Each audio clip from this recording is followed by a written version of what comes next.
All right, let's dive right in. Today, we are going to unpack a really fascinating symbolic system. It's a whole new way of looking at the world's spiritual traditions. Think of it like a conceptual map that suggests a pretty powerful new idea is quietly reshaping our world. You know, this line from the band The Guess Who just perfectly sets the mood. It really feels like something new is arriving, right? A different way of relating to the world. And according to the framework we're about to explore, she's not coming empty-handed. She's brought a whole suitcase full of zodiac signs and civilizational myths.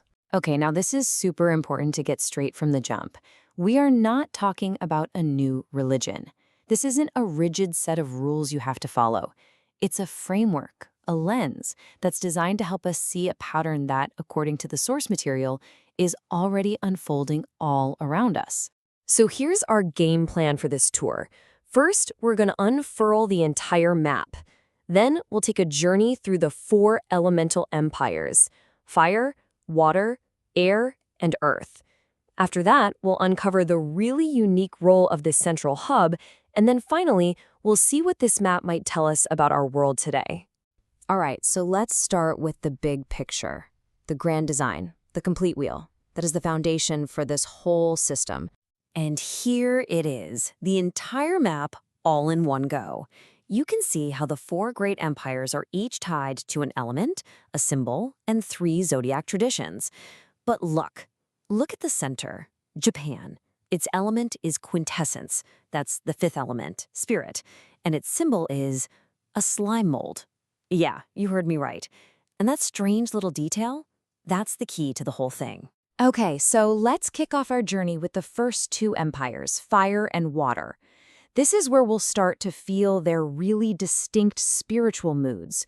You know, the dry heat of the desert versus the deep, deep currents of myth. Our first stop is the Middle East, the Empire of Fire, and its symbolic guardian is the camel, which perfectly represents that sense of endurance in a harsh, radiant landscape, a landscape of divine law.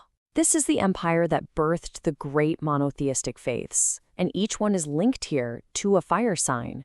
You've got Judaism with Aries, the ram of sacrifice, Christianity with Leo, the powerful lion of Judah, and Islam with Sagittarius, carrying revelation like a bolt of lightning and preserving that flame of philosophy. This quote just nails the core feeling of this spiritual zone. It's all about law, covenants, direct revelations. It's this fiery, intense relationship with the divine. All right, so from the dry deserts, we're now crossing over into the west, the Empire of Water. And the symbol here is corn, which has this fascinating double meaning we're going to get into. The whole mood here is just completely different. It's drenched in myth and dreams. You see, water doesn't argue. It just seeps in everywhere.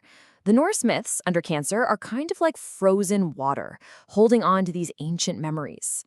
Egyptian mythology under Scorpio is all about the Nile's cycle of death and rebirth. And the Greco-Roman world, well, it's just swimming in the deep waters of Pisces. Mystery cults, dreams, sacrifice, the whole deal. So this idea of a psychedelic pun is just brilliant. Corn here doesn't just mean Europe's old grain.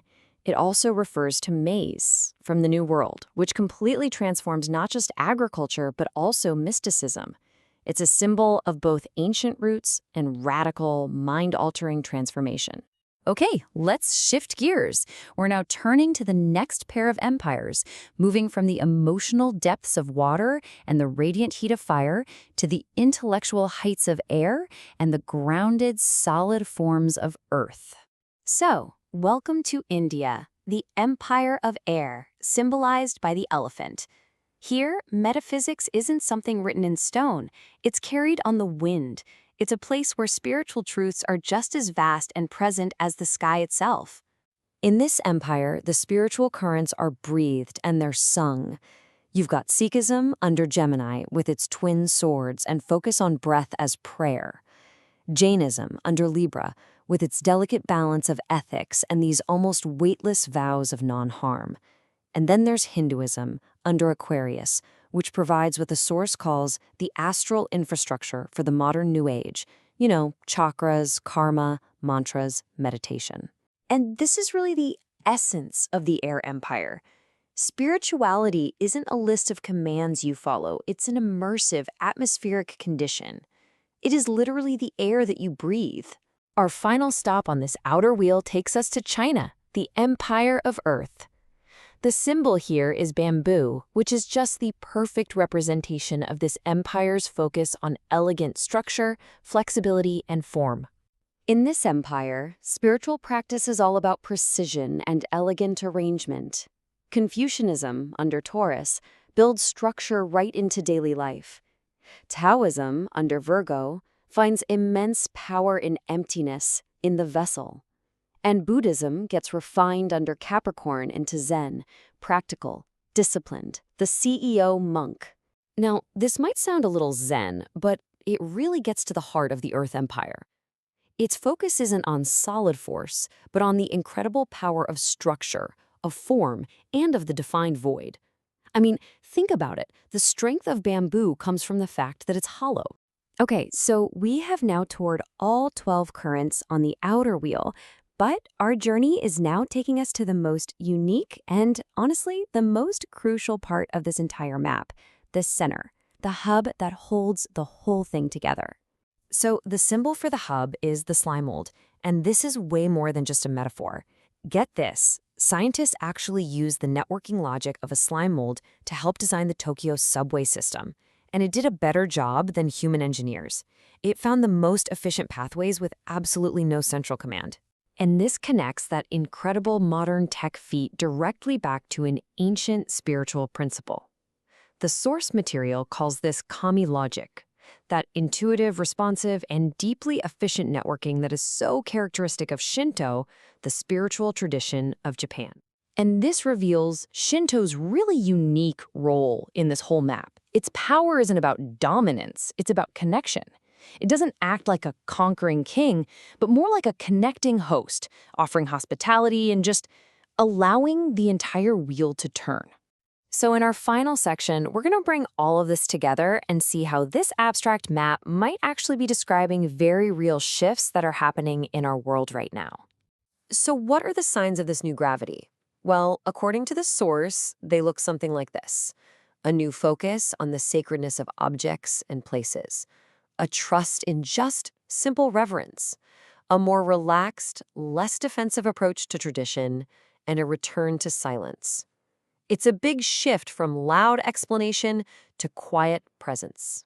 And this kind of leaves us with a provocative thought, doesn't it? Perhaps this emerging pattern isn't about everybody converting to some new religion. Maybe it's more about remembering a quieter, more grounded way of being that we never really lost.